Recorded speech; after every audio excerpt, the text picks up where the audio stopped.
Isang magandang araw po sa inyong lahat. Latest weather update po muli tayo, November 13, 2023. Pero bago tayo magpatuloy, patulong naman po ng isang like bilang suporta sa ating YouTube channel. So as of now, binabantayan pa rin po natin itong tatlong active LPA.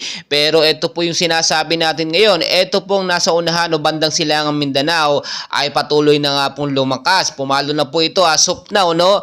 Nasa 45 kilometers per hour na at maituturing na po natin at papunta na siya bilang isang typhoon category. And as of now, 1,300 ang layo niya po, estimated po dito sa bandang silangang Mindanao. Makikita nyo din yung direction ng kanyang hangin, no? Ay makikita nyo pa northwestward po yan sa kilos po sa bilis na 10 kilometers per hour. At yung movement niya, makikita nyo naman mismo talagang pasilangan Mindanao at dito sa area mismo, bandang area din ng Visayas area.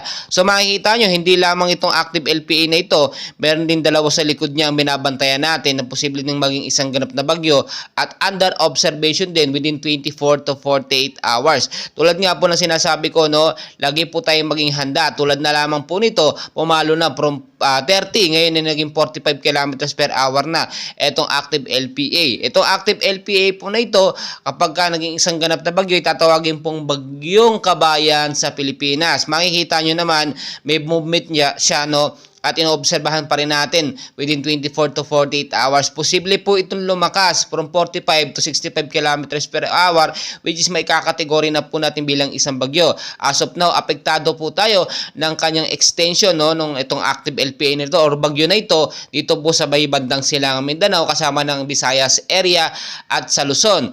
Apektado pa rin po tayo ng tinatawag natin na shear line, no, or yung hanging amihan na sa lubong po kasama na nga dyan ng northeast monsoon na siya nagbibigay ng pag-uulan madalas tuwing hapon at minsan inaabot po ito hanggang sa gabi.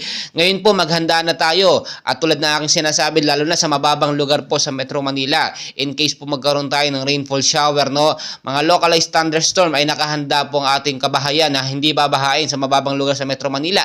Linisin na mga lugar, no, mga kanal, mga estero na laging maraming barang basura para makadaloy na maayos ang katubigan. Mag-ingat din po, no, lalo na yung nasa landslide prone area sa matataas po na lugar sa Luzon, Visayas at Mindanao in case magkaroon ng mga rainfall shower at maging cause, no, yung patuloy na pag-uulan, magiging cause siya ng paglambot ng lupa, siyang nagiging cause naman ng pag-landslide. So maging ready po tayo, patuloy ko po kayong i-update. So bantayan po nating mabuti itong active LPA na posibleng maging isang bagyong kabayan within 24 to 48 hours at patuloy nating babantayan yan. So patuloy kong kayong i-update. And please, ako po yung nakikiusap sa inyo, huwag niyo pong kakalimutan mag-like and subscribe naman bilang suporta po sa ating YouTube channel at pakishare na rin sa ating loved ones, no, ang ating binabantayan na weather condition ngayon. Maraming salamat po.